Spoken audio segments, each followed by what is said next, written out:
So for today's video guys, uuwi na po kami.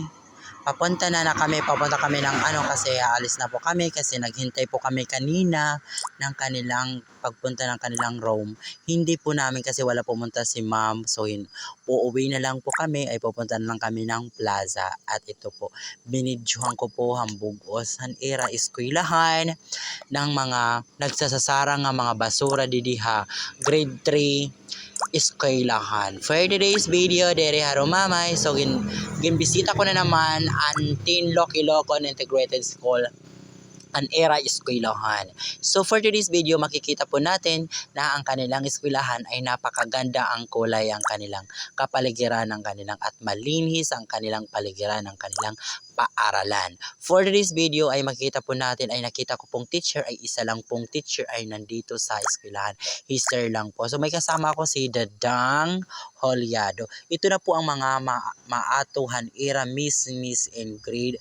Kada grade hera for today's video. My favorite is Dadang. An era muse, an era kung antes may nagluluto, an era canteen for today's video. Dere haro mamay kan Ma'am Juliet Rome for today's video. Kinita ko talaga hit eskwelahan at Ilocon. Nagbago na po siya. Ay nakita ko po si Dadang ay nakikita niya. Hindi niya alam na nagbibideo po ako. So for today's video ay pupunta kami ng stage po guys, ay mayroon ko pong gagawin doon at pupuntahan namin ay ginvideo ko po ang bugos na eskwelahan Han Integrated School, Han Tinloc Ilocon Integrated School. For today's video ay however for this video diri harumamay for today's video na makikita po natin na ang linis-linis ng eskwelahan at nag-aayos po nila ang kanilang principal, teacher. At for today's video ay nagpa-project, marami pong naghihimo ng costume nila ng grade 9 student and grade 10. For today's video ay makikita po natin ay nagkukalotirahin costume. For today's video ay nakita ko po ay si Nonoy ay nag-ano po siya ng kanyang project na para kanyang kasing-kasing. May project po nila na inaanugan for today's video. Diri harumamay for today's video ay pupuntahan namin si Nonoy.